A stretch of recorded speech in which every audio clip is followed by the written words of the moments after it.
यहाँ पे बहुत बड़ा एक पॉलिटिकल महाराष्ट्र में हुआ था. बाला साहेब Thackeray was called to give the clap. Very good rapport with all the artists, right from Dilip Saab to anybody.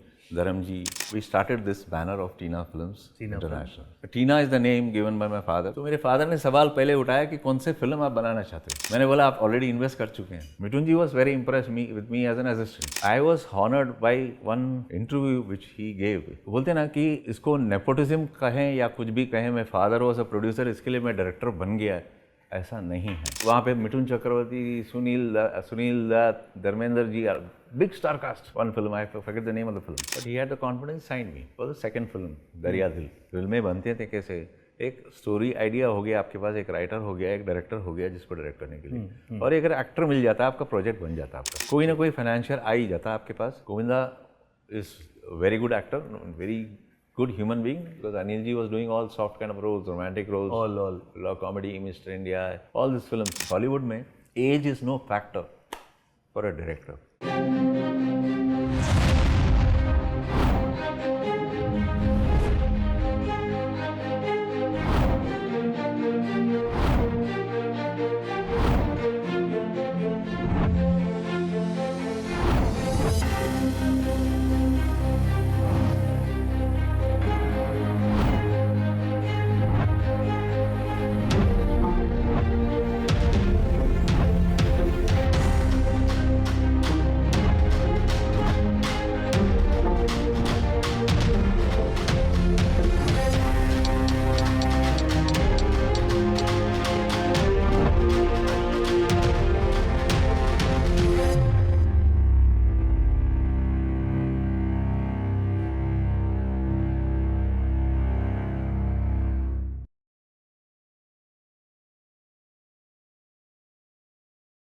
नमस्कार दोस्तों, आप सभी का स्वागत है सूत्रधार विद विनीत राय के एक नए एपिसोड में. आज हम बात करने वाले हैं एक ऐसे फिल्म मेकर की जिन्होंने 80 और 90 के दौर में बॉलीवुड को कुछ यादगार फिल्में दी. घराना जिसने बॉक्स ऑफिस पर अपनी धूम मचाई, बेनाम बादशाह, गोविंदा, ऋषि कपूर, अनिल कपूर, फरदीन खान, हर जनरेशन के सितारों के साथ काम किया इन्होंने. टीना फिल्म्स के बैनर तले फैमिली एंटरटेनमेंट का एक नया मानक स्थापित किया. तो चलिए आज जानते हैं के रविशंकर जी की पूरी कहानी. सर, वेलकम टू सूत्रधार. Thank you very much.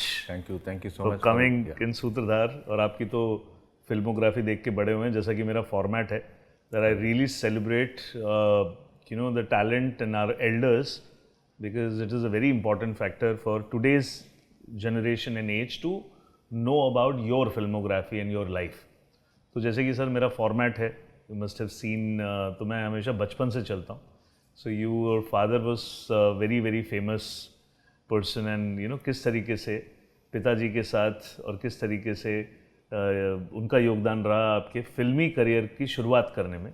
तो ज़रा आपके बचपन के बारे में ज़रा बताइएगा. बचपन सर, मैं I was born in Chennai, मतलब नियर माई चेन्नई विलेज में आई वॉज बॉर्न. तो चेन्नई के बाद चेन्नई में 3-4 साल पढ़ाई हुई. फिर मैं तीसरे कक्ष में यहाँ पे डॉन बॉस्को स्कूल में भर्ती हुआ हूँ. अच्छा. सो ड्यूरिंग द टाइम्स माई पिताजी जो हैं उन्होंने शुरुआत की जेमिनी स्टूडियोज़ के साथ उनकी ज़िंदगी. और जेमिनी स्टूडियोज़ में ही वॉज फर्स्ट ड्यूटी उनका था एज अ PR. अच्छा. वो PR डिपार्टमेंट में वो काम कर रहे थे. पब्लिसिटी हर फिल्म का during the release, during the making, उसकी देखभाल करना, और उसके सिलसिले में ऑल ओवर इंडिया ट्रैवल करना. करते he migrated to the other department, which is again post release, because उस ज़माने में Gemini used to make films as well as distribute films. Distribute करते थे. तो डिस्ट्रीब्यूट करने के बाद उसके देखभाल करने के लिए, कलेक्शंस देखने के लिए, एक निगरानी रखने के लिए डिस्ट्रीब्यूटर्स के ऊपर और थिएटर्स के ऊपर, if the facilities are correct और नॉट. तो काफ़ी टूरिंग हुआ करता था उनका. तो वहाँ से वो रिप्रेजेंटेटिव जिसको बोलते थे उस ज़माने में, एक रैप होता था जी, प्रोड्यूसर का या डिस्ट्रीब्यूटर का, हर सिनेमा में जहाँ पे फिल्म लगती थी, एक टाउन में, छोटे कस्बा में या कहीं भी. तो ट्रैवलिंग काफ़ी होता था. हर स्टेट में उन्होंने काफ़ी सर्किट हुआ करते थे. ऑल इंडिया जेमिनी जब रिलीज़ करती थी तो उनका ट्रैवल भी ऑल ओवर इंडिया होता था. अच्छा. शहर से शहर. उसमें काफ़ी कुछ सीखा उन्होंने. उसके बाद वो ज्वाइन किए हैं प्रोडक्शन में, जेमिनी में ही प्रोडक्शन में उनको थोड़ा सा सीख मिला. After that he joint Venus pictures. वो भी एक बहुत उस ज़माने में बहुत बड़ा प्रोडक्शन कंपनी हुआ करता था. They made some beautiful film. Amazing amazing. तो सूरज वॉज देयर में मैसिव हिट, अपना देश, साथी, बहुरानी, तो काफ़ी कुछ फिल्में बनाए. उनमें ही was in charge of the Mumbai. उस ज़माने बॉम्बे हुआ करता था जी. तो बॉम्बे में प्रोडक्शन संभालते थे. तो अरेंजिंग एवरीथिंग, आर्टिस्ट से संपर्क करना, उनको रवाना करना यहाँ से चेन्नई के लिए, शेड्यूल्स के लिए, शूटिंग शेड्यूल्स के लिए, ऑल लॉजिस्टिक्स जितने भी. ऑल लॉजिस्टिक्स, डबिंग, रिकॉर्डिंग, सारे में उनको अच्छा खासा एक कनेक्शन मिल गया और एक सीख मिल गया, एक सीखने का मिल गया. जी. सो साउथ बोले तो उस ज़माने में एक हिसाब से everybody use to contact my father only. तो साउथ के दूसरे प्रोडक्शंस भी बाद में जब आए, पद्मालया वगैरह जो भी आए, जी. तो मेरे फादर को ही संपर्क करते थे. तो he was doing a lot of films as a production executive और a production manager. Today it is called an EP. उस ज़माने में ईपी नहीं हुआ करता था. It was a production executive, rather production controller बोला करते थे. जी. जी. तो प्रोडक्शन कंट्रोलर हुआ करते थे and use to control entire south industry. Mostly productions उन्होंने हैंडल किया as a production manager, production controller from the south. मेरा बचपन जो है, when I did schooling in Bombay, initial कुछ साल जो हैं हमने बिताए प्रोडक्शन कंट्रोलर के बाद. बहुत बड़ा मकान तो होता नहीं था, इतना पैसा भी नहीं होता था. तो it was a small flat. तो उसी फ्लैट में टेलीफोन के सिवा और कुछ होता नहीं था कम्युनिकेशन के लिए, जी. Not mobile.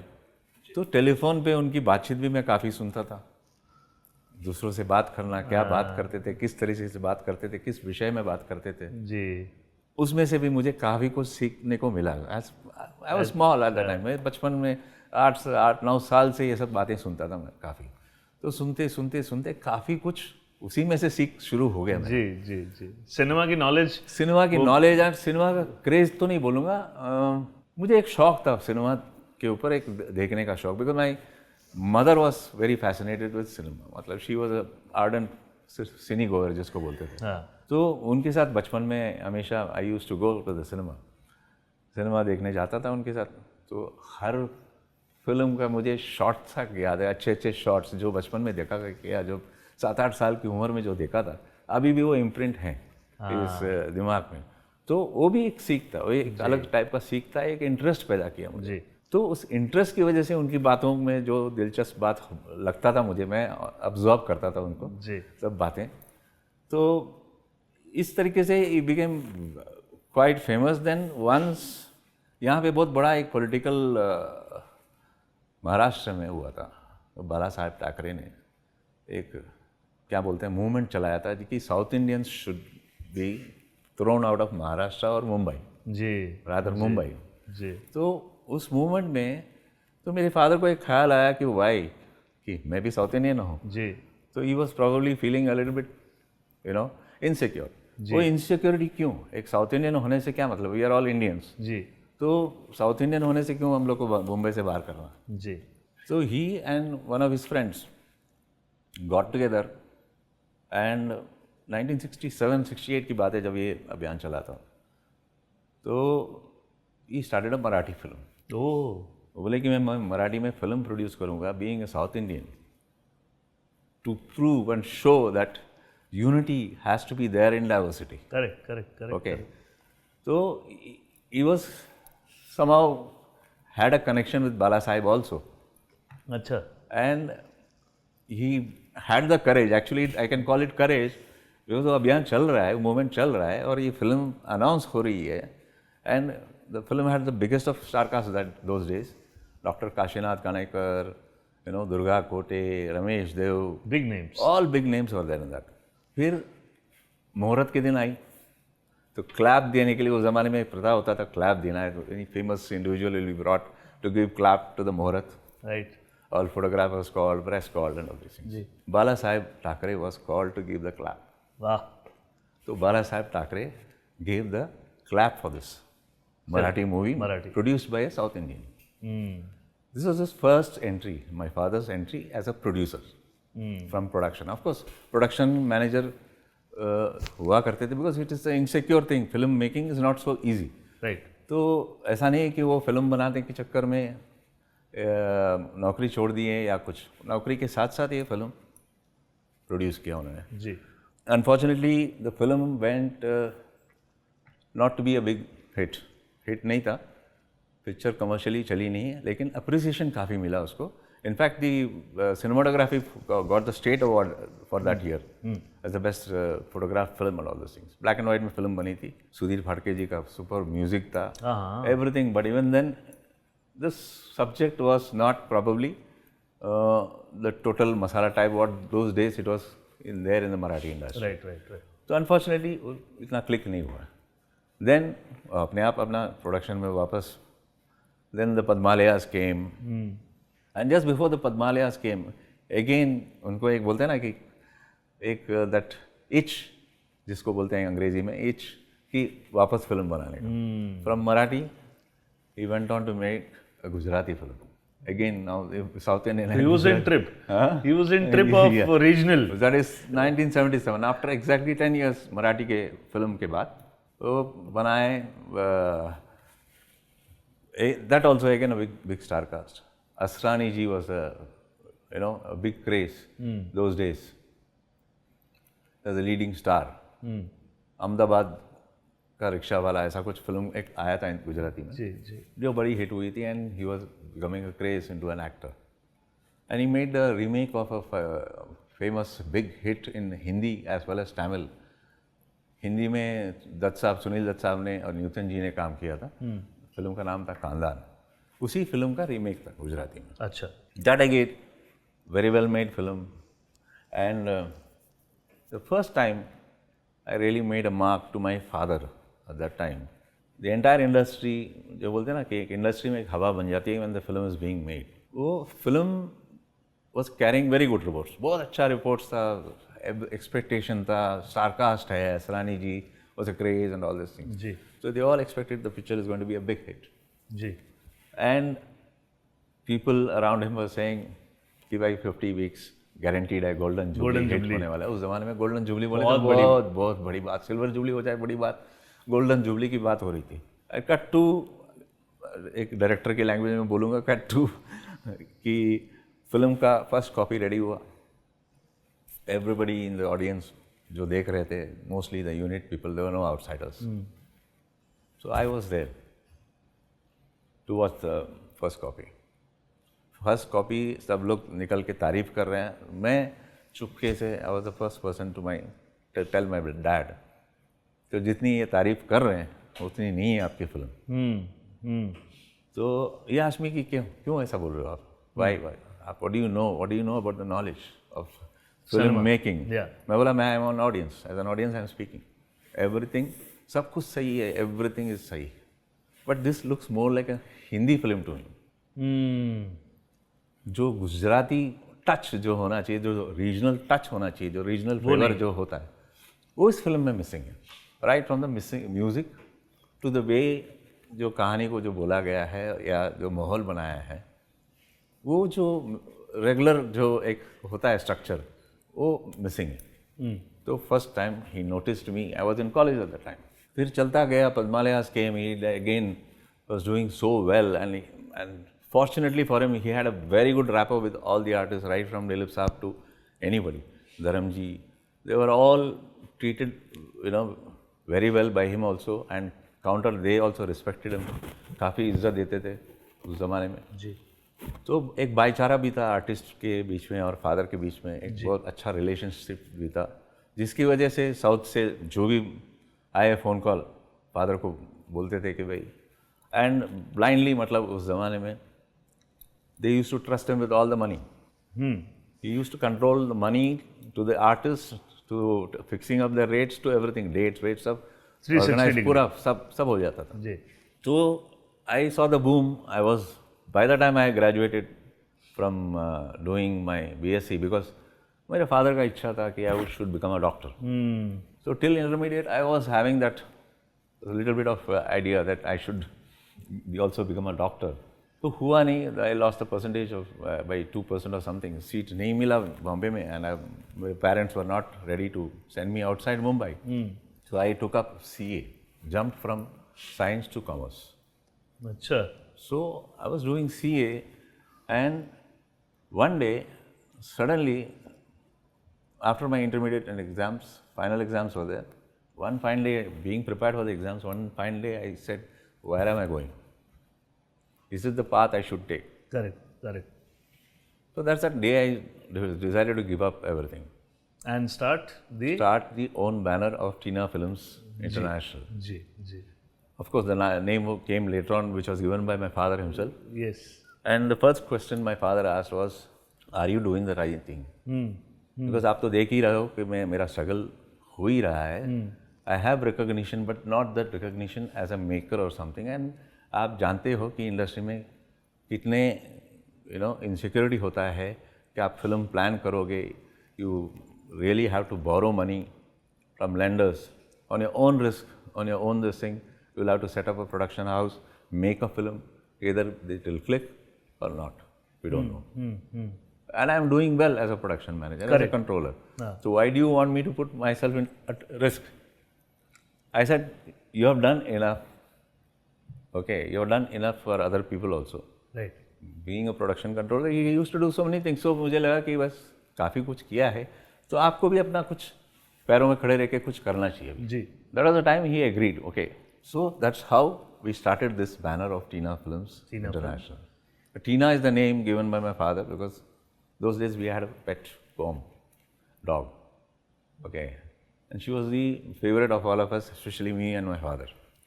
So when the question of naming the banner came, my father came out with the name Tina Films International. Tina was the name of the pet. Pet. Okay. Okay. So उससे पहले आपने एक स्वर से सुंदर करके एक वो बाद में. First film was घर एक मंदिर. घर एक मंदिर. See now घर एक मंदिर. Again now. घर एक मंदिर Rishi Kapoor. No, the entire star cast was Shashi Kapoor, Mithun Chakravarti, Raj Kiran. Correct. Okay, Maushmi Chatterjee, Ranjita and all, Kader Khan. इसके पीछे भी एक कहानी है. अच्छा. बता दूँ मैं. There was a film in Telugu called Bomerilu. Okay, Bomerilu black and white film थी. और अगेन उसका ट्रायल हुआ करता था. यहाँ पे फिल्म बनने के लिए जी तैयारी हो रही थी फ्रॉम पद्मालया साइड. जी. Padmalaya wanted to make it with a different star cast, with a different director and every damn thing. Okay. और मैं फिल्म देखता था, मुझे लगता था कि इसमें क्या डिफरेंट है कि हमारी हिंदी इंडस्ट्री में 2 रास्ते आ चुकी हैं. 2 रास्ते के बाद और एक चीज़ आई और 1-2 फिल्में आई हैं सिमिलर फिल्म्स. जी. तो व्हाई दिस? तो I used to ask my father कि इसके ऊपर क्यों आप वापस बनाना चाहते हो? कुछ let us try something. My father was convinced. बोले फैमिली इमोशंस हैं. Okay, it is about the traditional cultures of the family, of a joint family. बोले ये इस पे बिलीफ मुझे अभी भी है और समाज देखना चाहती है, ऑडियंस देखना चाहती है इस तरह का emotions. Then Bomerilu was dropped by Padmalaya. अच्छा. Unfortunately, they didn't pick up that film for remake. My father bought the rights from Padmalaya. अच्छा. And the file was lying at my house for a year. तो मेरे father ने सवाल पहले उठाया कि कौन से फिल्म आप बनाना चाहते हो. मैंने बोला आप ऑलरेडी इन्वेस्ट कर चुके हैं, वही बनाना चाहता हूँ, उसी के ऊपर बनाएंगे. बोले आपने बोला पहले कि नहीं बनाना चाहिए क्योंकि ऑलरेडी बन चुकी हैं इस टाइप की फिल्में. मैं बोला इस बार हम बनाएंगे कुछ उसी को वापस रीराइट करके, which will make it different looking from what it is. Right. So how we started घर एक मंदिर. सो उसकी इनिशियल डैड का सपोर्ट था, पिताजी का सपोर्ट उसमें as a producer. He was the producer. He was the producer. He was the producer. I started without any, as we were discussing कि without any knowledge of writing. मुझे ना screen play का कोई ज्ञान था, ना how to write a screen play मुझे पता नहीं है. Of course one help, it was a remake. उस स्ट्रक्चर को लेके मैं अपना ही एक स्क्रीन प्ले लिखता गया मैं विदाउट एनी हेल्प. तो 6-7 दिन कुछ लिखा मैं ये नहीं कह सकता हूँ बहुत अच्छा लिखा लेकिन जो अलग लग रहा था पहले से. जी. तो मेरे पिताजी को सुनाया, मैंने बोला मैं कुछ इस तरह से बनाना चाहता हूँ कि चेंजेस करके जिससे ये फिल्म थोड़ी सी अलग लगे. जी. मेरे फादर का सवाल एक पूरा फनी था, मिस्चीवस भी था, इसलिए बोला अच्छा तो है, कहीं उठ के कोई और पिक्चर बनने के बाद देख के ना बोले कि एक सिल्वर जुबली हिट को आप लोगों ने खराब कर दिया। बताइए। हाँ। मैंने बोला वो कॉन्फिडेंस मुझे है कि कोई ऐसा बोलेगा नहीं कि ये खराब हो गया। देन सवाल पूछा कि आप कॉन्फिडेंट हो, जो आपने लिखा है उसी के ऊपर फिल्म बनाना चाहिए। हाँ। मैंने बोला वो कॉन्फिडेंस अभी तक आया नहीं, because I don't no, I am not a writer. Right. पहली बार लिखा हूँ और इसके ऊपर आप पहली बार प्रोड्यूसर बनने वाले हो, तो इतना बड़ा रिस्क तो लेना नहीं चाहिए। जी that's how we brought the other writer जी स्क्रीन प्ले लिखने के लिए, who again sat with me and both of us sat down and wrote the script finally without a director or something. Then we chose the director and so on, and how Garek Mandir was made. Correct. So मतलब technically but you were quite aware कि भाई I was aware, I can say I was aware because काफ़ी फिल्मों से, see, when I was doing CA, ये बड़ा, I think my parents also don't know, when I was doing CA, more than padhai, I was doing a lot of movie watching, you know. I used to be out of town from Mumbai. So after the working hours, काफ़ी free time हुआ करता था, and the place why we were staying, वहाँ पे 2-3 cinema हुआ करते थे। By turn I used to go and watch. कभी कभी you know the flop films को भी 2-3 बार, ज़्यादातर फ्लॉप फिल्मों का मैंने ज़्यादा देखा है। मैंने, अच्छा। मुझे लगा कि फ्लॉप फिल्मों से आप ज़्यादा सीख सकते हो। क्या करना है उससे इम्पोर्टेंट, क्या क्या नहीं नहीं करना है। क्या नहीं करना। तो मुझे वो लगा कि भाई अच्छा सब्जेक्ट का पॉइंट होते हुए जी बीज है, लेकिन उसको एक एक पौधा बना के एक पेड़ खड़ा करना एक अलग बात होता है। जी जी तो वो सीखना बड़ा ज़रूरी है। जी। सो वहाँ से तो फिर आपकी शुरुआत हुई। वहाँ से शुरुआत हुई गरेक मंदिर में। यस, उसमें क्या हुआ, how I came into direction, उसमें इन्वॉल्व है गरेक मंदिर में। द राइटर जिसके साथ मैंने स्क्रीन प्ले लिखा, he was quite impress because I was quite young, 24-25 साल उस time, I think 24, not even 24। Casting के टाइम समय भी काफ़ी कुछ अनप्रेडिक्टेबल था कि कास्ट में हम कुछ और किसी और को चाहते थे, इत्तेफाक नहीं हो रहा था उनके साथ। तो अल्टीमेटली कास्ट स्टार कास्ट बना। देन डायलॉग राइटिंग शुरू हुई कादर खान साहब। तो कादर खान के साहब के साथ भी काफ़ी मैंने सिटिंग की है उस ज़माने में जब गरेक मंदिर बन रही थी। उन्होंने भी काफ़ी ऑब्जर्वेशन किया मेरे तरफ कि किस तरह से मैं पार्टिसिपेट करता था ईगरनेस के साथ। कुछ बातें की मैंने उनके साथ, तो उनको काफ़ी कुछ लगा कि ये आदमी में कुछ बात है, लड़के में कुछ दम है। तो मेकिंग के दौरान ही मेरे फादर को उन्होंने कहा था कि आपका लड़का जो है काफ़ी केपेबल है इस लाइन में जो आप शुरुआत कर रहे हैं। ऐसा नहीं है कि बस हवा में हैं, आ गए हैं कुछ करने के लिए। तो एक ये बात सुन के मेरे फादर को भी थोड़ा सा एक अच्छा लगा, तो मेरे साथ शेयर किया। तो मुझे भी एक ईगरनेस और एक कॉन्फिडेंस लेवल बढ़ा, क्योंकि सीए छोड़ के एक नया लाइन में शुरू किया मैंने जी। तो मेरे स्क्रीन प्ले राइटर जो को राइटर थे ज्ञानदेव अग्निहोत्री जी, आज नहीं है हमारे बीच में। तो उनको भी स्क्रीन प्ले के वक्त जब मेरे साथ सिटिंग करते वक्त काफ़ी कुछ योगदान मैंने किया। वी वर को राइटर्स, बिकॉज शुरुआत मैंने की, उसके ऊपर डेवलप करके उन्होंने बनाए, गरेक मंदिर सेटअप हुआ।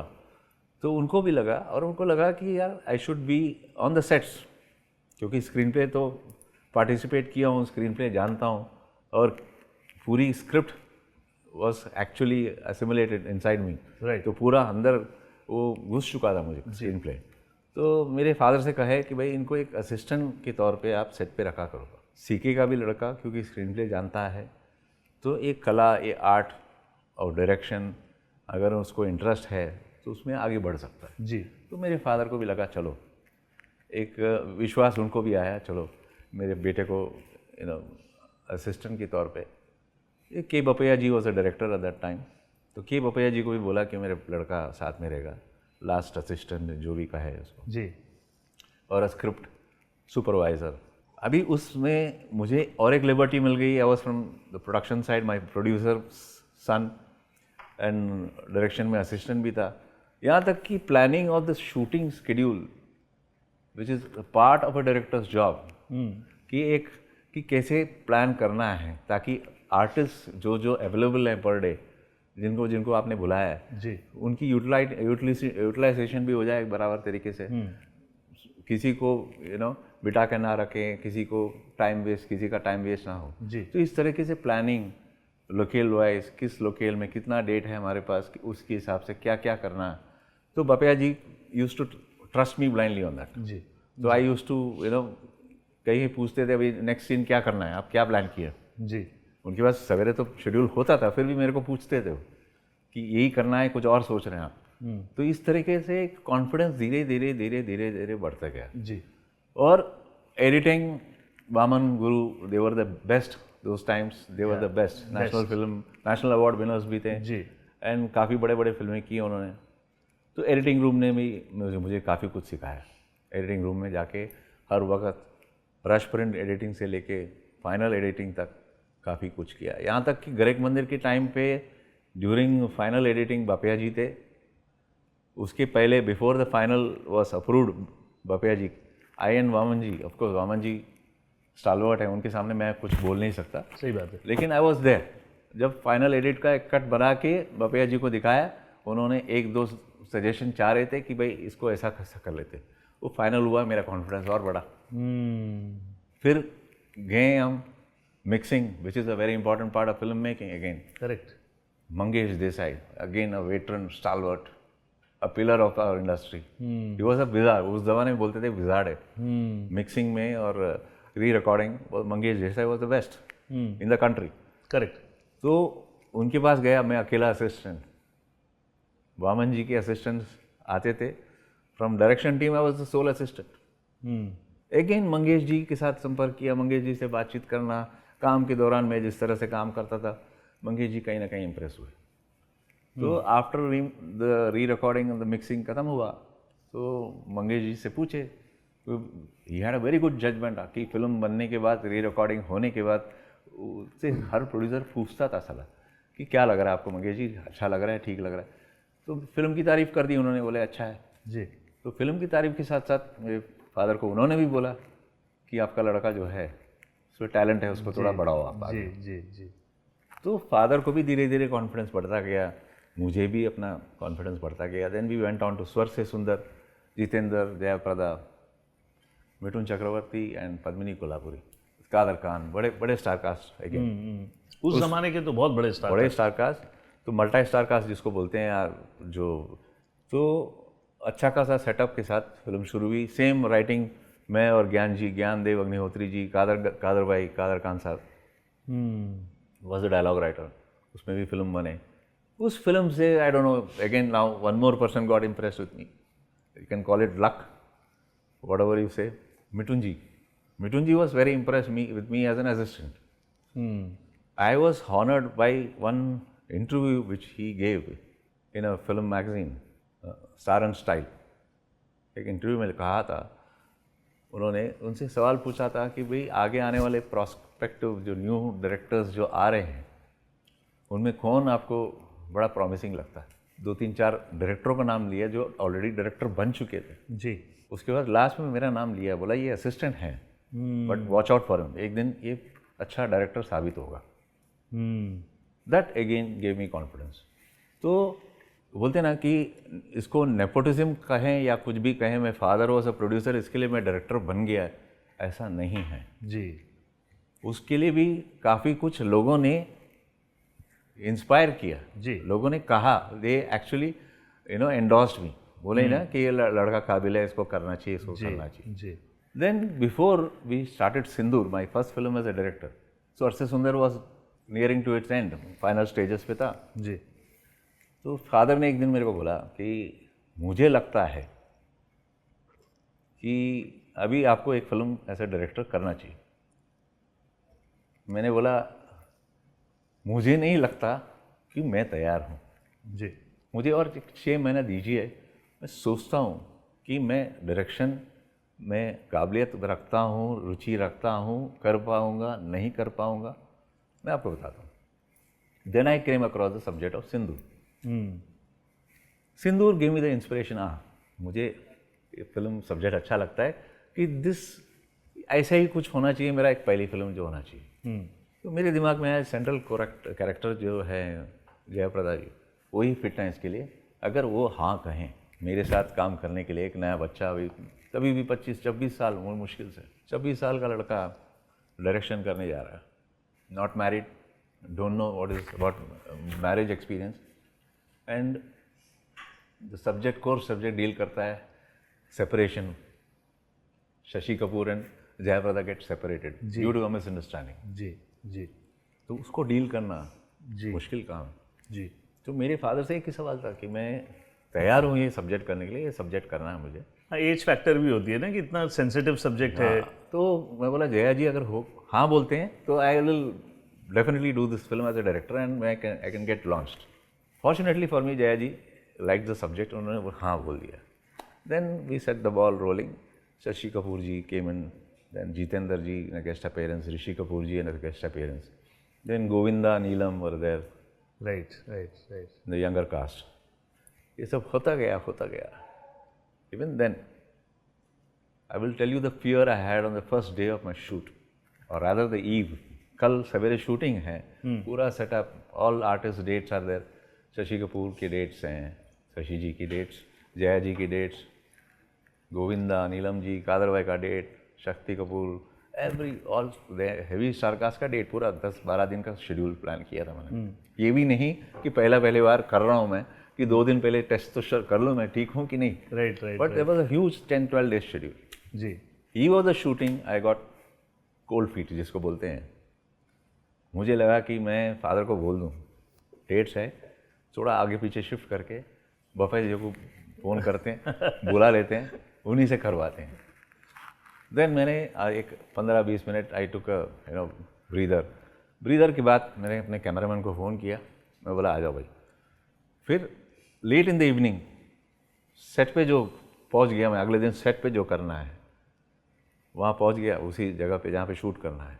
वहाँ जाके मैं कैमरामैन के साथ क्या क्या मैं शॉट्स सोच रहा हूँ, क्या क्या करना है, क्या मोड रहेगा, सब डिस्कस किया. फिर वापस I regain my confidence. And That's how the first day of shoot happened. Again and again, I was endorsed during my lunch break. My father asked Jaya ji because she was there. Jaya ji and Neelam का साथ पहला scene था मेरा पहले दिन. जी तो जया जी set की लड़का जो है तैयारी के साथ आया है, जी. Is good, I am happy बोला. So- तो मुझे और एक एंडोर्समेंट मिला. तो एक गॉट द स्ट्रेंथ, एक करेज, एक कॉन्फिडेंस जिसको बोलते हैं. धीरे धीरे कॉन्फिडेंस बढ़ता गया. सो फिल्म रिलीज के बाद कैसा रिस्पांस रहा? सर इसमें ज़बरदस्त रिस्पांस रहा. पहला रिस्पांस तो मैं बोलूँगा आपको, जब ये फिल्म रिलीज़ हुई 1987 अगस्त 14, मुझे वो दिन याद है क्योंकि उस दिन 3 बड़ी फिल्में रिलीज़ हो रही थी. बड़ी बोलूँगा नहीं मैं, मेरा तो बड़ी नहीं थी, बिकॉज 2 स्टालवर्ट्स हो there. T Ramarao, right. Big director, again a big star cast वहाँ पे. जी दूसरी वहाँ पे Mithun Chakraborty, Sunil Dutt, Dharmendra ji, big star cast. One film, I forget the name of the film. दूसरी तरफ सेकंड फिल्म माई गुरु जी बपैया जी, जिसके साथ मैंने काम किया है 2 फिल्म. जी. I have done only 2 films as a assistant, और उन्हीं के साथ किया मैंने. जी. जो कुछ भी ज्ञान मैंने प्राप्त किया उनके सेट्स पे प्राप्त किया. जी. वो फिल्म भी रिलीज हो रही थी. तीसरी फिल्म मेरी थी. और तीनों का लैब हुआ करता था उस ज़माने में. फिल्म फॉर्मेट में पिक्चरें रिलीज होती थी, बड़े बड़े रोल्स बनते थे. जी. तो मैं लैब में था. फिल्म रिलीज 2 हफ्ते बाद होने वाली थी. लैब का मालिक मुझे बुलाया. ही कॉल्ड मी, बोला देखो आपके फादर ने काफ़ी स्ट्रगल किए हैं इस इंडस्ट्री में. 2 फिल्म तो बड़ी हिट हो गई आपकी, तीसरी आपके नंबर है भैया, और आपकी ये पहली पिक्चर है एज अ डायरेक्टर. 3 पिक्चरों का लाभ मेरे हैं. ठीक है. और मुझे सिर्फ एक वरी है, एक शक है कि ऐसा ना हो कि ये दोनों के बीच में आप पिस जाओगे. जी जी. जो रिकॉर्ड है आपका टूट जाए कि 2 फिल्म हिट के बाद तीसरी फिल्म में आप फ्लॉप दे रहे हैं, एंड जिसका कारण आप बनोगे. जी. लोग बोलेंगे कि बाप ने बेटे को डायरेक्टर बनाया और जी जी. ये हो गया. जी. I don't know what confidence I had. आज देख के, आज सोच के लग रहा है कि मैंने कैसे बोल दिया ये बात. कि उसके लिए हिम्मत चाहिए. उस समय हिम्मत से बोला, मैं क्यों बोला पता नहीं. मैंने बोला सर 3 फिल्में रिलीज होने दीजिए. रिलीज डेट तो फिक्स हो गई, how can I go back now, बस 2 हफ्ते बाद, और मैं अभी आज के तारीख में रिलीज पोस्टपोन करूं, लोगों को शक होगा. तो फिल्म रिलीज होने दो, जो बेहतर है तीनों में उसको चलने दीजिए. Every film has its own luck. Yes. By Friday evening reports use to come immediately in the evening by 6 o'clock आपको ऑल ओवर इंडिया का एक माहौल रिपोर्ट मिल जाता था कि फिल्म कैसी परफॉर्म कर रही है। जी जी। नंबर 1 पे मेरा फिल्म था, वाह। ठीक है। और उसी रात जो तारीफ मुझे मिली आज तक ज़िंदगी में, मैं सबसे बड़ा समझता हूँ जिसको, मेरे साथ जो वाक़या हुआ है, वेरी इंटरेस्टिंग किस्सा है। रात की show my distributor Mohan Singh had called all the other distributor friends and exhibitors to watch the film. सब sardars and Punjabi guys all there. Interval में ब्लैक लेबल की बॉटल खुल गई, पिक्चर तो हिट हो गई थी ऑलरेडी, डिक्लेयर्ड अ हिट जी। तो इंटरवल में बॉटल वॉटल खोल के एकदम सिप मार रहे थे वो। इतने में एक बुजुर्ग सा सरदार था जो एग्जीबिटर था, थिएटर ओनर था, जिसको मेरे डिस्ट्रीब्यूटर ने इंट्रोड्यूस किया उसको, पाजी मिलो इससे, ये डायरेक्टर है, हमारे मूर्ति साहब का लड़का है। हाँ। वो सर से पैर तक मुझे देखे, मैं अंदर से कांपने लगा, ये कुछ बोलने वाला है गलत। तो पहला दिन ही है, कई बार ऐसा होता है कि पहले दिन आपकी फिल्म हिट हो जाती है और दूसरे दिन पता नहीं क्या हो जाता है कि कलेक्शन आपका डक करके हो जाता है। जी। मुझे बोला कि ये डायरेक्टर है, पंजाबी में पूछा ये डायरेक्टर। मैं बोला, डरते हुए बोला हाँ सर, कुछ गलती हो गई, कुछ बोलिए। बोले हो ही नहीं सकता, बोले इस कम उम्र में इतना मैच्योर सब्जेक्ट हैंडल करके इतनी अच्छी फिल्म जो बनाया है, ये हो नहीं सकता। मुझे तो शक है किसी और ने काम किया, नाम इसका लग गया। This is what he said. I folded my hands in front of him, I said this is the biggest praise I can ever listen from somebody. Beautiful beautiful. फिर तो करियर फिर करियर तो, and I was fortunate, see I was launched. अभी now again nepotism की बात आएगी। I was working along with these 2 films. That one more film I did was an assistant was Gar Sansar of Mr. Vimal Kumar, the producer. Again, Jitendra Sri Devi were the stars. I was again an assistant because again we were the writers. Gar Sansar में I assisted. तो उस ज़माने में assist जब किया, same he also got tally with me. He started understanding me. He signed me before my film Sindoor went on sets. अच्छा। My film was announced. Sets पे नहीं गई थी. Nobody knows how I'm going to shoot. Or am I as a director and all these things. But he had the confidence, signed me for the second film, Darya Dil. Govinda. And Govinda की भी rising हो रही थी। गोविंदा किमी काटकर, कादर भाई had a major role in Darya Dil. He played a double role. A brilliant subject again, which was appreciated. Yeah. So I was fortunate enough that I was shooting, even as a debut director, 2 films at a time. Yeah. 2 films at a time. It was not a joke. It's not an easy thing. It was a blessing of God that I had this kind of an opportunity. Absolutely. And August 87, this film got released. Became hit. Sindoor, 1988. Darya Dil got released in January. 2 pictures back to back hit. और गोविंदा जी का भी rising था। 86, 87, 88 में दरिया दिल में, मतलब उस समय बिकॉज यू नो कुछ लोगों के बारे में बहुत बातें होती हैं, Amit ji, Govinda ji, because these are the veterans of the industry, they have made their mark that way. Yeah, individually making a mark like this, it's not a joke. Yeah. So how was your relationship that time with Govinda as a young boy? You were also very young, he was young. किस तरीके का camaraderie था उस समय? We were very pally. Govinda and me were very pally right from the first day. We hit it off very well because we are young age. Right, right. You know, he had that same good passion and all these things for films. So we used to discuss a lot of films. We used to, I used to go to his sets also. One of the few actors whom I had to, I used to go and meet on the sets. Govinda ji, because I was very, very friendly to him. Absolutely friendly, and we used to discuss a lot. Discuss a lot of personal things also. Share about his thinking, his personal thinking, and his personal other things, whatever. So I was very pally with him, very, very pally. किसी तो interview में सुना है कि Govinda has signed some 15-20 films that time and he used to get faint and Dilip साहब ने उनको एक बार बुला के बोला कि ऐसे तो तुम मर जाओगे। नहीं, फिल्में काफ़ी किया, बिकॉज क्या है, he was such a nice human being. जी। देवर सी, उस ज़माने में प्रोडक्शन और प्रोड्यूसर्स होते थे, फिल्में बनते थे कैसे, एक स्टोरी आइडिया हो गया आपके पास, एक राइटर हो गया, एक डायरेक्टर हो गया जिसको डायरेक्ट करने के लिए, और एक एक्टर मिल जाता है, आपका प्रोजेक्ट बन जाता है आपका। जी जी कोई ना कोई फाइनेंशियर आ ही जाता है आपके पास जी एक करने के लिए। ऐसे कितने सैकड़ों लोग जी बने उस समय, गोविंदा के पास जाते थे और वो बेचारा he never use to refuse, because he उनका भी बैकग्राउंड ऐसा है कि काफ़ी स्ट्रगल के बाद एक वेरी सक्सेस मिला हम्बल गोविंदा बैकग्राउंड, को। यस। तो he was a humble person, तो काफ़ी लोगों को हाँ करता था, काफ़ी टाइम कभी गलत कमिटमेंट भी हो जाता था, ओवर कमिटमेंट हो जाता था, जो रियलाइज नहीं कर पाता था वो। जी जी तो उस वजह से काफ़ी कुछ, he was over working himself also, जी उस नतीजे की वजह से आपका लेट कमिंग भी शुरू हो गया सेट्स पे। जी जी But fortunately, for me, on record, I'm telling you, all my films, it has always come on time. वाह, It has always come on time. Maybe during my film Aag, which I made, some 1 or 2 days. Other than that, he has always been very, very, very, very good. I have had no complaints with his coming reporting on the sets. कभी नहीं रहा. Govinda is a very good actor, very good human being, but कुछ ऐसी चीज़ें हैं जो उनके control में नहीं थी।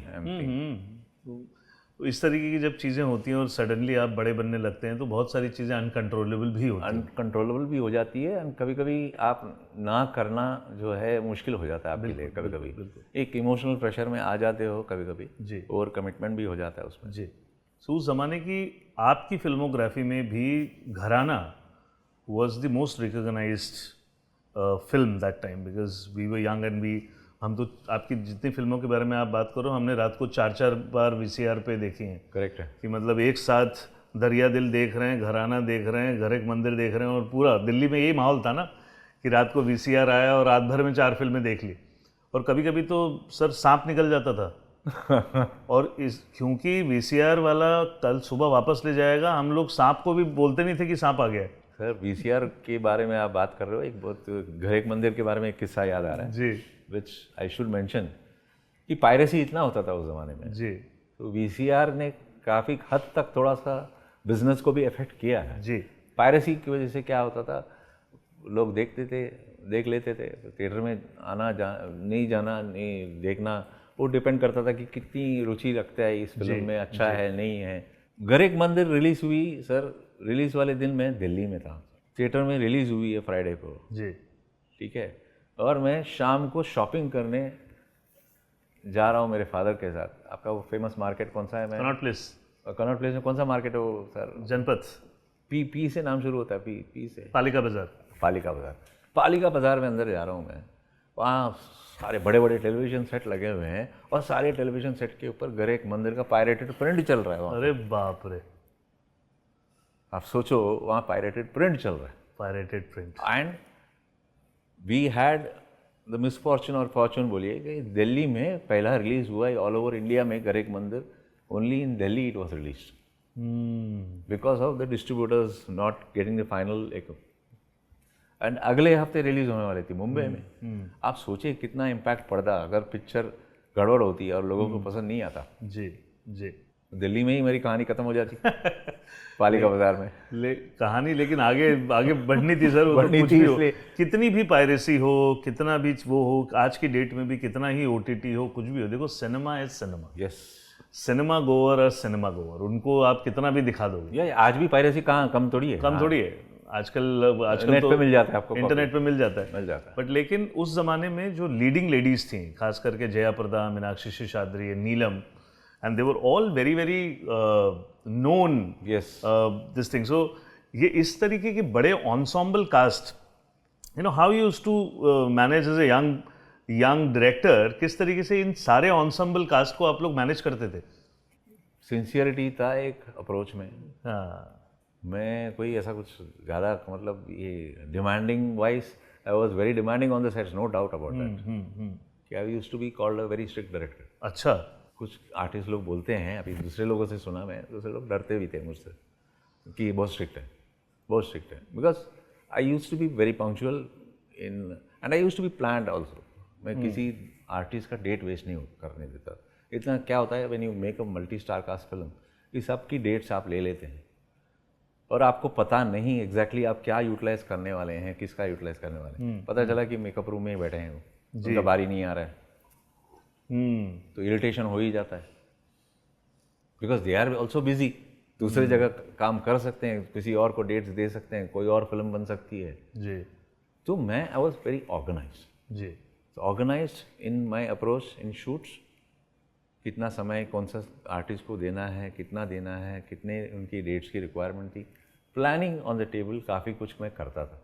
तो जिसकी वजह से मैं मैनेज इजीली कर पाता था, इसकी वजह से तो planning was a most important की फैक्टर। राइट, पढ़े लिखे होने का ये फायदा है यस सर, कि वो ज़रूरी नहीं है। नहीं आपने सीए नहीं किया, लेकिन यहाँ कंप्लीट एक्शन सीए यस यहाँ पे चल रहा था कंप्लीट एक्शन। करेक्ट। लेकिन सर इसी बिकॉज सिंस आई रिकलेक्ट कि मेरे ख्याल से ये फिल्म गोविंदा और नीलम की लास्ट फिल्म थी साथ में, शायद उसके बाद उन्होंने कभी साथ में काम नहीं किया। साथ उसका कोई रीजन था स्पेसिफिकली, मतलब कुछ ऐसा बम फोड़ना चाहेंगे? नहीं, बम फोड़ने के लिए I think you have to call Govinda. नहीं, लेकिन हम क्योंकि we used to follow and there उनकी जोड़ी काफी वो थी। See, there was misunderstanding slightly, I think, honestly speaking, between me and Neelam, because उनको लगा कि घराना में she was not given that much of an important role, because there were two other leading ladies, ji ji, Jaya ji and Meenakshi Meenakshi ji ji. Both were having more meatier roles, but script so happened that her, and she was expecting, because in Sindoor she had a very meaty role, she had a very lot of weightage in that role. जी, तो थोड़ा सा हल्का सा उनको एक disappointment था कि मैं I didn't justify casting her. जी, अदरवाइज वी ऑल, नीलम के साथ भी बहुत अच्छा रिलेशनशिप था, Govinda, we had lot of fun. जी, आउटडोर्स में we used to laugh all three of us together and TT खेलते थे शाम को पैकअप के बाद, में lot of fun we had, जी, वेरी फ्रेंडली एटमॉस्फेयर। जी। तो बाकी क्या कारण है उन दोनों का साथ में काम करना, ये आपको विषय आपको ढूंढना जी पड़ेगा। जी जी जी। जैसे रोहिणी जी हमारे एक इंटरव्यू में आई थी और उन्होंने बताया था कि Shriram Lagoo ji was very very strict and very very you know बहुत एकदम फर्म एक्टर थे, और वो उस तरीके से। तो sir Shriram Lagoo ji was a big veteran in theatre, Marathi theatre. So Shriram Lagoo ji के जैसे सीनियर एक्टर के साथ भी कम्युनिकेट करना और उनके साथ शूट करना, because Sir, I will show you, tell you one incident. घराना में एक लागू साहब was there, very intense actor as you said, ji, and वो बड़ा natural acting करते थे, उनका flair for acting was, it was not कि ऐसा कुछ ये put on act नहीं था उनका, जी, जी, अपने आप ही एक natural तरीके से express करते थे, and it used to be beautiful. Ji, Used to get into every character and do it brilliantly. जी, एक सीन था वहाँ घराना में, जी, where उनको एक बात सुन के एक he gets a jerk and a bolt of lightning hits him, like एक सदमा पड़ जाता है उनको, एंड उनका शॉट था कि वो गिरे पैरालिटिक अटैक में, नीचे गिरे, he is affected by paralysis, and to show that he has to fall down flat, मैंने कहा उनसे, सर मैं एक काम करता हूँ, पहले आपका पूरा एक मिड में या क्लोजर में रेंज में 2 शॉट ले लूँगा अलग अलग, I'll take your pain or intensity and just give a suggestion of you falling, and I will cut the shot and I'll just take the shot of you falling on the ground. हाँ, He said कि मैंने ये नाटक में किया है इस shot, ठीक है, वो नाटक में भी वुडन फ्लोर होता है, आपके सेट में भी वुडन फ्लोर होता है। तो उन्होंने मुझे कन्विंस किया, 5-10 मिनट में वॉर्न कर रहा हूँ कि नहीं सर नहीं चाहिए ये सब, क्यों कर रहे हो, मैं कट करके ले लूँगा। बोले नहीं मैं शॉट दूंगा, अब बेफिक्र रहना रवि। ही फेल डाउन, और जिस तरह से मैंने सोचा था वैसे ही हुआ। He had a very bad back issue, he couldn't shoot, it was like a slip disc. तो मुझे शूटिंग को अब्रप्टली पैकअप करना पड़ा, तो I had to wait for him to get well, then I did the next schedule along with him. He is such an involved natural, he was so involved natural actor कि he will take all the risk to make the things look very good. Correct correct correct. और घराना का music भी बहुत तगड़ा था। Yeah. और Laxmikant Pyarelal Yes sir, yes. Sindoor was again Lakshmikant Pyarelal were very good songs they gave. So Excellent songs. You used to get the story sittings and इस तरीके से। Yeah, sittings काफ़ी म्यूजिक डायरेक्टर्स के साथ, बख्शी साहब के साथ हमारे, बख्शी साहब के घर में जाता था मैं, I use to explain the script to him, जी गाने का सिचुएशंस वगैरह वगैरह। प्यारी भाई का भी योगदान है, तो काफ़ी कुछ इन लोग, they are the pillars of this music industry as well as the industry, so they are my pillars too, कि मेरे करियर में पिलर्स थे वो। जी, और मतलब उनका योगदान मैं भूल नहीं सकता, और so definitely it was a big thing that I could work with them. So मेरे ख्याल से प्रोड्यूसर एंड डायरेक्टर दोनों रोल्स को आपने इस फिल्म ने निभाया शायद, yes, because you were the producer also and producer या निभाया मैंने। एक्चुअली प्रोड्यूसर बस उस समय पे बस कभी अलग तरीके से भी सोचा जा सकता है कि you know, but yes I was the producer of that film as well as the director. जी जी, बट टोटो आप बैकग्राउंड में तो मेरे फादर थे ही as a producer for that film also. जी जी, और आपका जितना भी जिस तरीके से करियर मूव भी कर रहा था ना उस समय 80s एंड 90s में, खास करके यू नो फैमिली ड्रामा की ऑडियंस अलग होती थी। सो आपकी फिल्मों से जो एक्सपेक्टेशंस जो जुड़ा हुआ था, वो घर में डिस्कशन वगैरह मम्मी से पापा से ये सब उस समय भी होता था कि किस तरीके की फिल्में तुम बना रहे हो, किस तरीके की चीज़ें कर रहे हो? हाँ होता था। सी आई मोस्टली थोड़ा सा इंडिपेंडेंट थॉट ही था मेरा, young thought. But young thought of course बाद में और मम्मी और डैडी और फैमिली में सब वो एक फीलिंग होता ही था, एक मतलब डिस्कस होता था, thoughts used to be discussed and all those things. जी, बट टू बी फ्रैंक, तो फैमिली फिल्म का एक एक्सपीरियंस करने के बाद I wanted to move out also, try different things, अलग अलग चीज़ें, जो बेनाम बादशाह बनाया मैंने। हाँ, मैं उसी पे आ रहा था कि that was a very controversial subject that particular time, कि कंट्रोवर्शियल एज इन कि मतलब अनिल कपूर को नेगेटिव शेड्स में दिखाना, और मतलब उस तरीके के हिसाब से एक डिफरेंट कॉन्सेप्ट था। It was a bold move actually,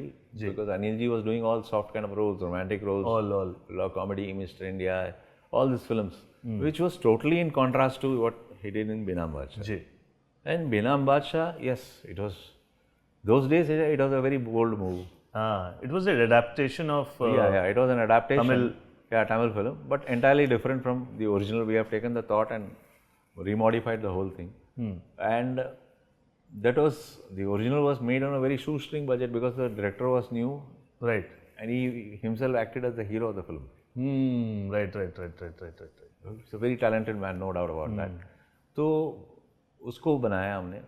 So Benam Badshah making also is again a very difficult process, because what Anil ji used to go through 3 hours of makeup to create that look, and a very painful procedure of, you know, just pulling the eyelid down. He could never wink during a shot.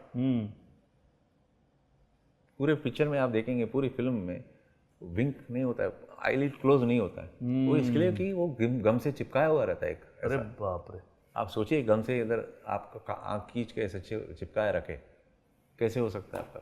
How can you think straight? मतलब आप normal नहीं हो सकते हैं, फिर उसमें acting भी करना है आपको, लाइन भी याद रखनी है आपको। हाँ करेक्ट है। सो डिफिकल्ट था, बट किया, because he is a very dedicated actor, he did it. And उस समय पैशन ज़्यादा होता भी था, पैशन था डेफिनेटली। जूही चावला का भी उस समय, and I to credit him, this difficult process also he himself did it. I didn't suggest doing this. He wanted to show, give that look into that eyes, कि पूरा एक डेडली लुक आने के लिए, sort of blank, you know, bland expression, which created a terrorist, you know, terrifying look. Right. तो उनका अपना idea था वो। तो सर उस समय किस तरीके से आपकी नरेशंस होती थी, किस तरीके से, क्योंकि जितने भी एक्टर्स हैं, शशि कपूर हो गए, ऋषि कपूर, यू नो, मिथुन दा, गोविंदा, किस तरीके से, because as a film buff I really want to know कि how do you used to narrate, and you know किस तरीके से कन्विंसिंग चीज़ें होती थी, या actor were quite see I will tell you, judgement भी आप क्या बोल सकते हैं sir. When I narrated the script of Sindoor, I did not, my writer was there at that time, because I was the director and I was a little bit nervous, being a director narrating myself. Right. I took the writer along. Right. And narration happened in Prithvi theatre. Right. Shashi ji बड़े प्यार से मिले, Hmm. पूरा narration सुना, and I had become you know known to him through Garek Mandir, so that rapport was slightly there as an assistant director जो था. तो पूरे नरेशन सुनने के बाद he was the first person who said कि भाई, he said बेटा जाओ फिल्म बनाओ, your film is a silver jubilee hit. वाह. He said that. He had that judgment. Sir घराना में आई मीन जिस तरीके की स्टार कास्ट के साथ आप काम कर रहे थे, Amrish Puri was also a very No, Benam Badshah. Benam Badshah में Amrish Puri was also there, and उनके साथ किस तरीके से आपका रिलेशन रहा? Because he is like a veteran. उनके बारे में मैं कई बार कई लोगों से बात करता हूँ. ही was a very talented actor. तो इतने बड़े एक्टर के साथ मैं काम करने को मिला, ये मेरे सौभाग्य है डेफिनेटली. कंप्लीट एक्टर जिसको बोलते हैं. एंड उस ज़माने में he was the top most actor playing negative roles. उनका एक अपना रुतबा था. जी. अमरीश पुरी बोले तो एक बोलते ना कि वेटेज होता था कि डिस्ट्रीब्यूटर्स में कि अमरीश पुरी भी है जी, एक नेगेटिव रोल में. जी. तो एक बड़ा एक अपना उनका योगदान है इस पिक्चर में, and because he had a terrific role in that movie. तो थोड़ा बहुत तो एक फियर था ऑब्वियसली पहली टाइम में, और उनकी आवाज़ भी भारी कम. जी जी. हमारे यहाँ पे राजीव राय जी आए थे, तो ओए ओए गाने के बारे में चर्चा हो रही थी. हाँ, कि यूज्ड टू से कि बिल्कुल एकदम बच्चे की तरह थे कि अरे यार मैं कैसे करूँगा. करेक्ट. वो ऐसी बात करते थे. हाँ. वो एक टफ एक आउटसाइड था, लेकिन when you really get to know him, because he was one actor जो अपने आप को कंट्रोल करते थे. There was no secretary for him. Dates के लिए भी जी.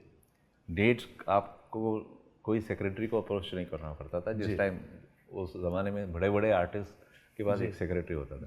बोलते ये मुझे काम करना है, जी. किस फिल्म को कितनी डेट देने हैं और कब देने हैं मुझे डिसाइड करना है, कितने बजे पहुंचना है मुझे डिसाइड करना. जी.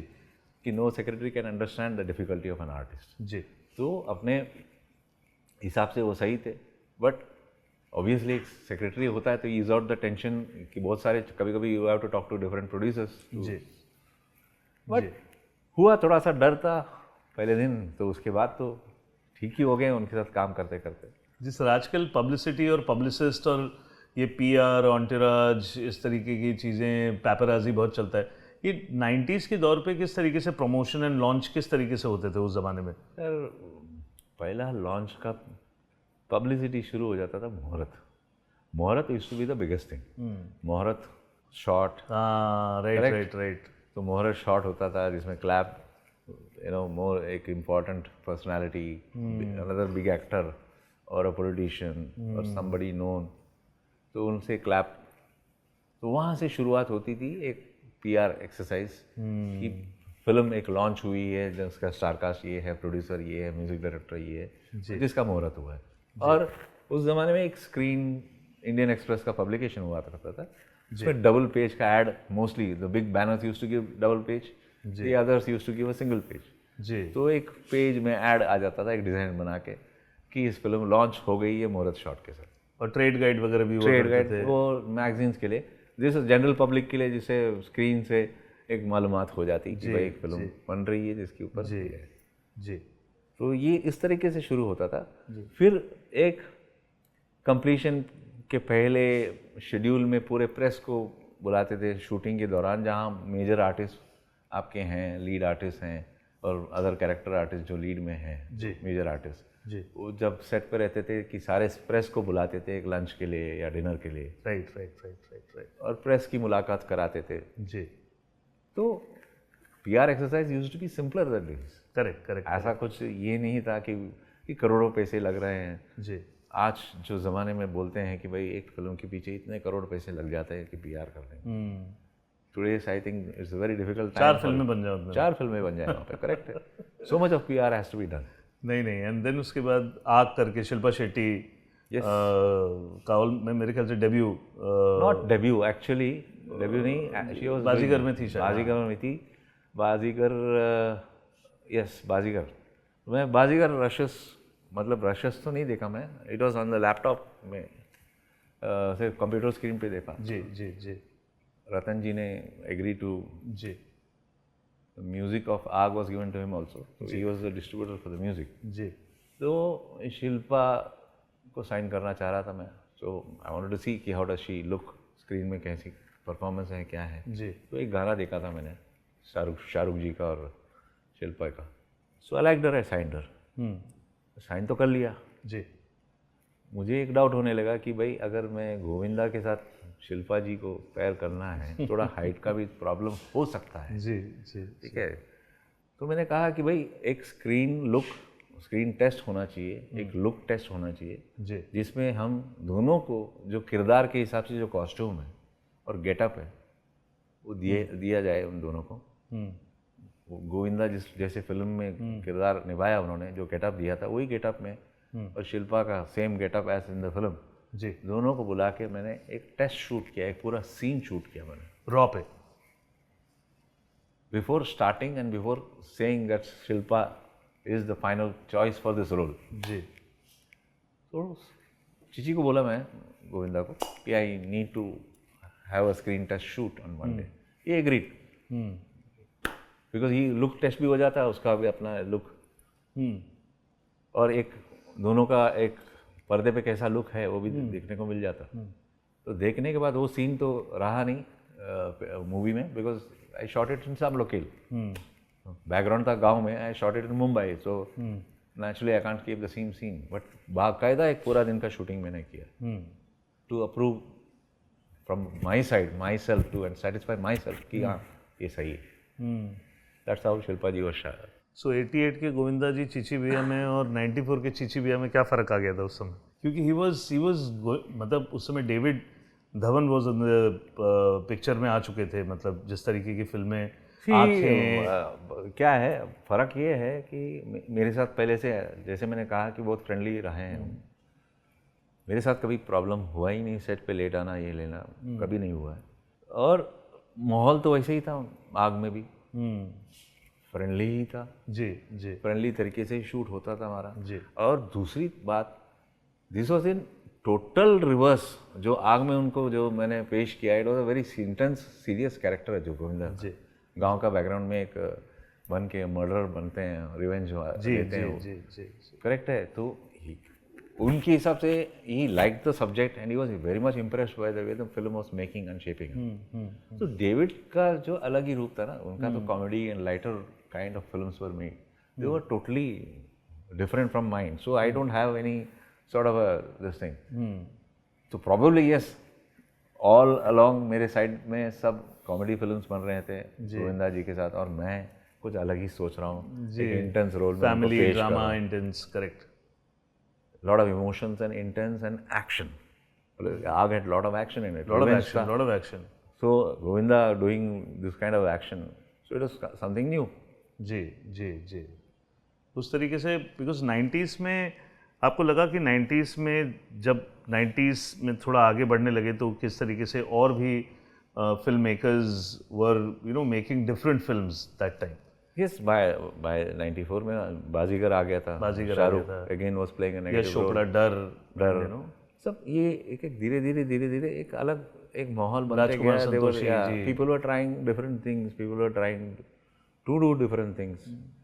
तो एक माहौल अलग ही बन रहा था उस समय पे। जी तो शाहरुख की एंट्री से भी हो गया एक because he was bold enough to accept these kind of roles. Negative.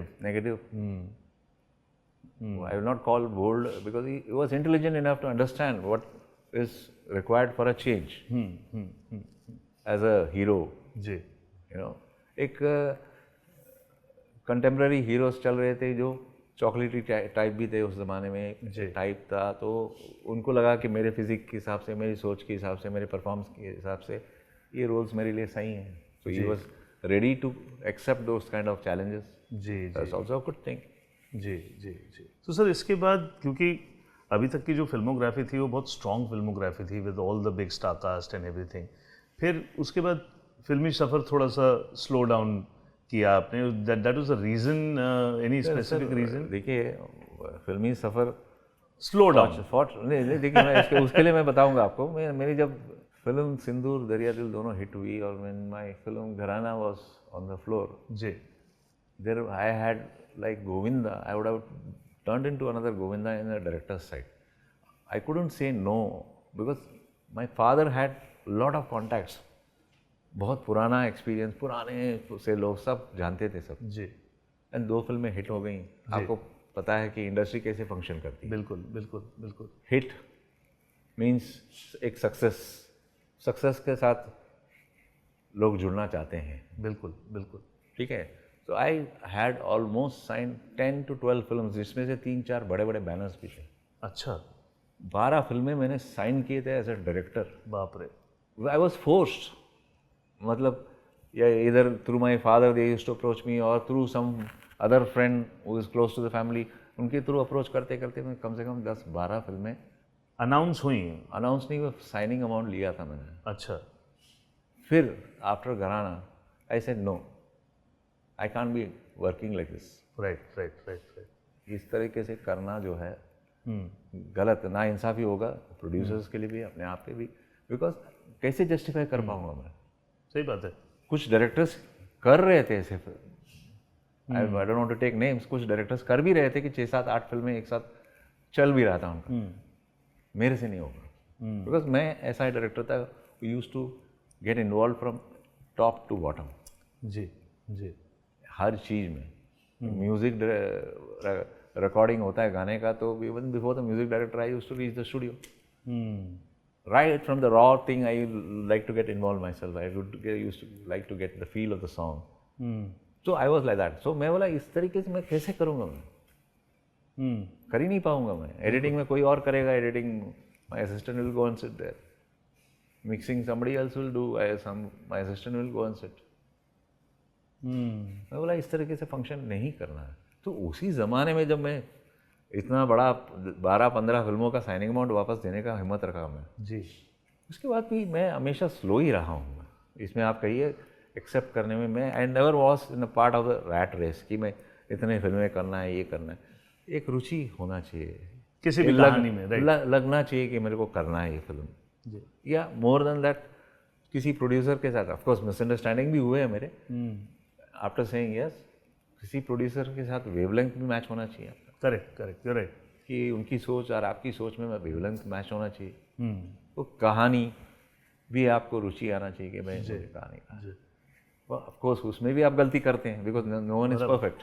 बराबर बराबर. तो ये पार्ट एंड पार्सल है. मतलब सैबैटिकल इसको आप कहें, फोर्स कहें या विलिंगली कहें, मैं I don't want to define it. जी जी. Sabbatical is a sabbatical. जी जी जी जी जी.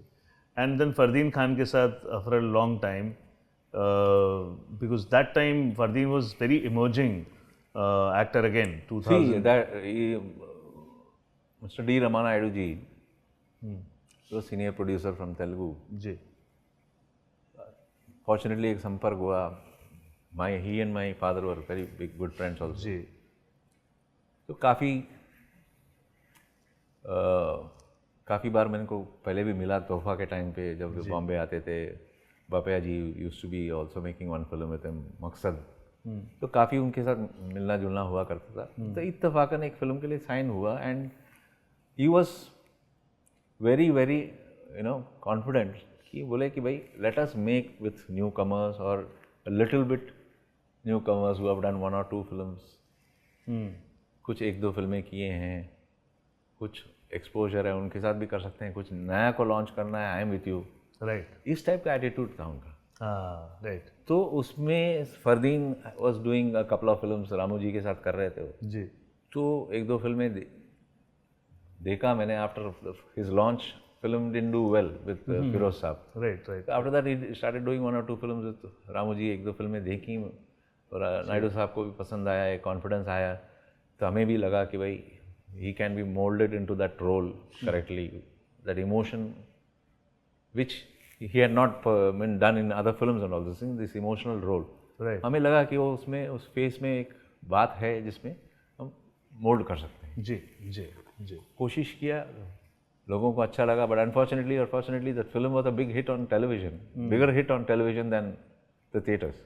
एंड उस समय टीवी का एवोल्यूशन भी आ रहा था ना. मतलब अब अगर आप देखें कौन बनेगा करोड़पति एंड जिस तरीके से. नहीं, उस ज़माने में वो मजाक बन चुका था वो सूर्यवंशम। हर बार जी आप ऑन करो तो सूर्यवंशम, या तो कुछ तुम कहो कुछ हम कहें, मेरे फिल्म दोनों में से एक होता था। दोनों में से एक बहुत चल रही होती family films, family centric films, in that emotional film. तो एक जी में वो एक ट्रेडमार्क था ये दो फिल्में। जी जी जी जी क्योंकि because you know an avid film lover and a film maker, और क्या होता है ना कि कभी कभार वो भेड़ चाल में चलना भी अपने आप में एक मुसीबत ही है।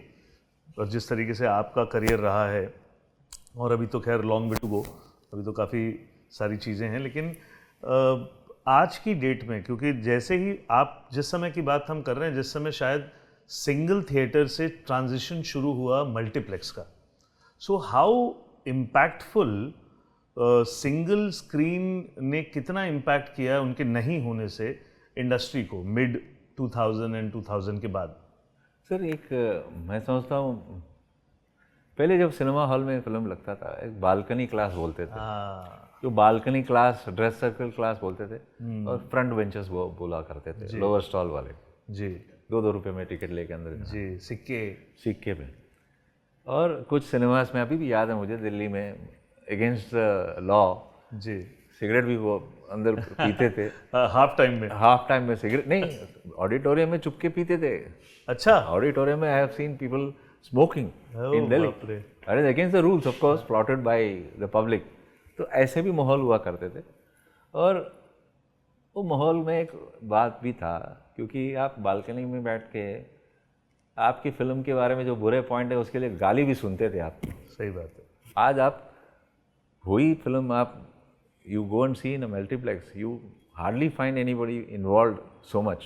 करेक्ट। एक फिल्म में जो एक इन्वॉल्वमेंट होता है ना कि भाई अच्छा है जी, तो एक एंजॉय करने का खुशी, एक लाफ्टर, एक कॉमेडी में लाफ्टर, एक इमोशन में उस तरह का फीलिंग जी, और ताली पड़ना, क्लैप ट्रैप डायलॉग पे, जी, आज किधर है वो? मिसिंग है।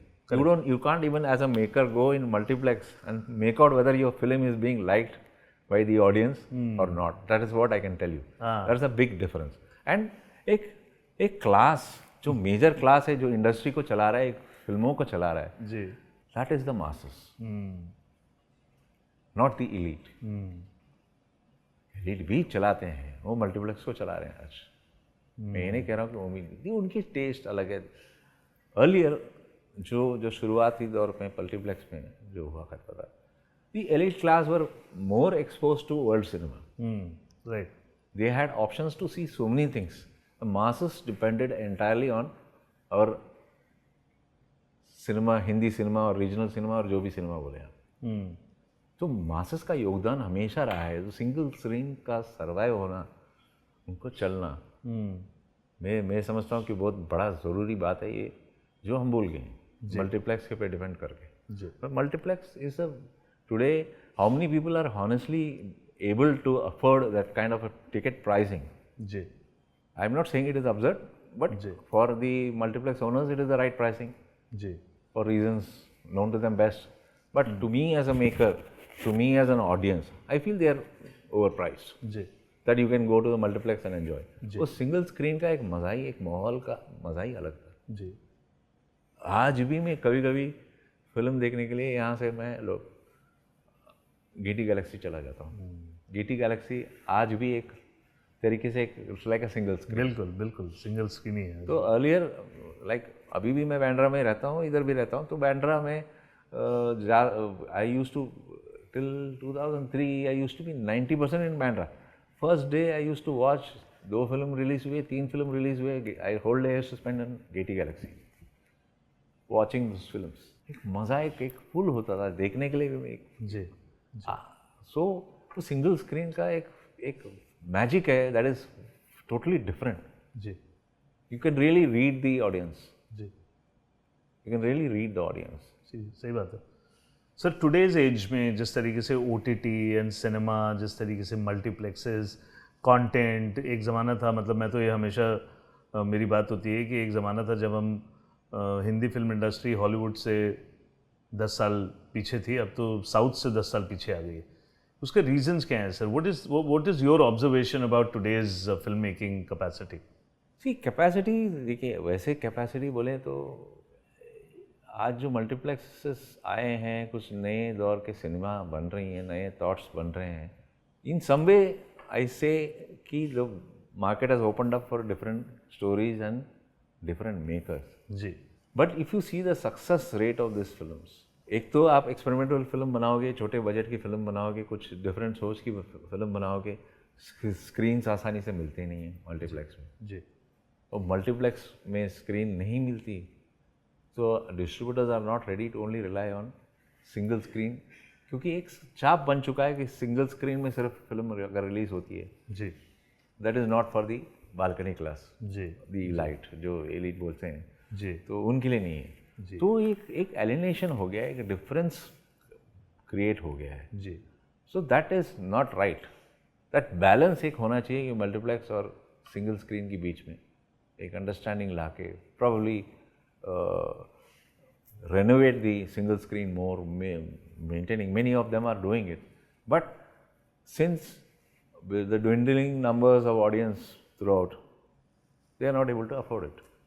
पर चांस तो मिला है OTT आने से, और नए ज़माने का जो एक थॉट आया है आज, न्यू वेव जिसको बोल सकते हैं, of telling different stories different veg.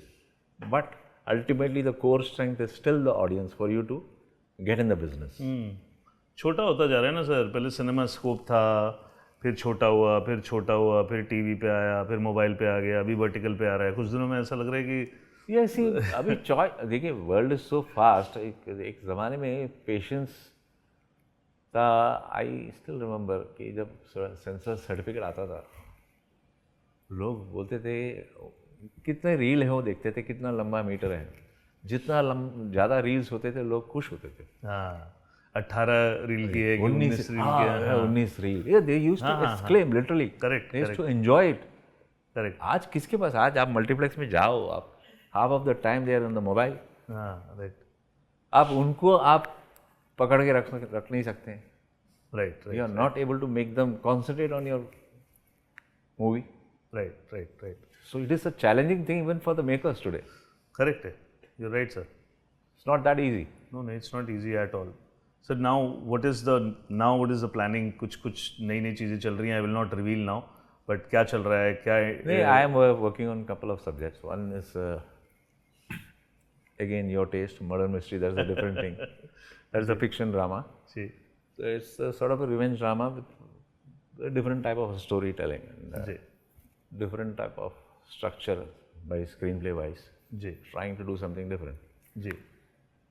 When it comes out, some people may say that this is an inspiration of this and that. It's just an inspiration. I have seen it, I liked it, so this thought came to me. नहीं. My subject is different. Okay.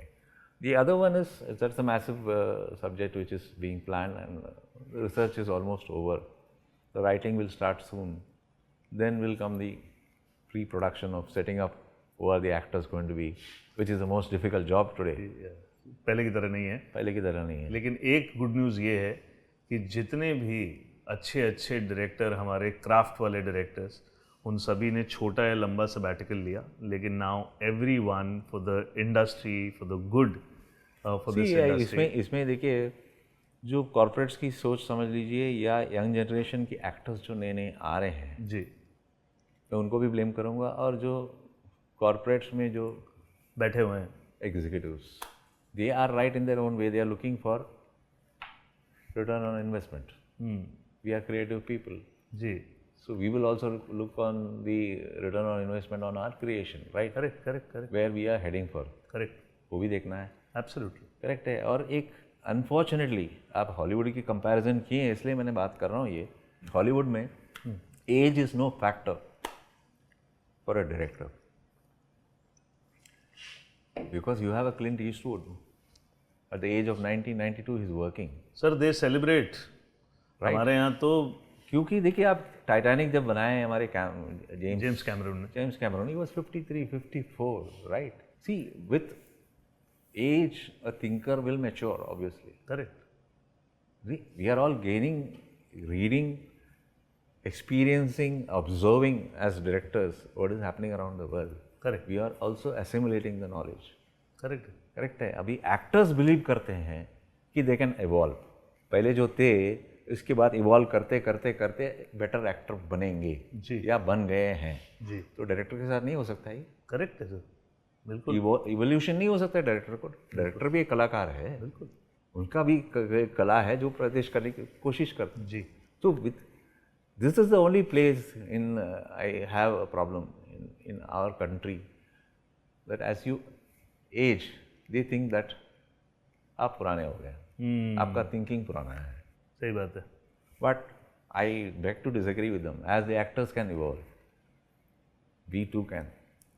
नहीं and things sir यही होता है things जब जब इस तरीके की चीज़ें होती हैं ना तो वो चेंज के लिए ही होती हैं। Let's hope for the best कि अब वो चेंजेस भी अब Change दिखाई is they always for the best, there's no doubt about that. And change is the only consistent factor in life. तो change को accept करना मुझे भी चाहिए, सबको भी चाहिए। जो 100%. So on that note sir, wish you a very very good life and thank you, sir. आने वाले टाइम में बहुत अच्छी सिनेमा और बहुत अच्छे आपकी तरफ से आएंगे and Yes, wish you all the very best. Thank you, sir. And Thank thank you you for coming in Sutradhar and discussing about Thank you. all our childhood memories. बहुत सी चीज़ें रह गई हैं, अगली बार वापस मिलेंगे बिल्कुल तो बात बिल्कुल करेंगे। बिल्कुल बिल्कुल thank you sir Thank you. Thank you very much Thank you. Sir. तो दोस्तों ये था हमारा सफ़रनामा के रविशंकर जी के साथ घराना बेनाम बादशाह आग जैसी यादगार फिल्मों के निर्देशन का। 80 और 90 के गोल्डन ईरा में इन्होंने गोविंदा, ऋषि कपूर, अनिल कपूर जैसे सितारों के साथ शानदार सिनेमा दिया। उम्मीद है आपको ये एपिसोड पसंद आया। लाइक, शेयर और सब्सक्राइब ज़रूर कीजिए। मिलते हैं अगले एपिसोड में एक नए लेजेंड के साथ। तब तक के लिए अलविदा, धन्यवाद।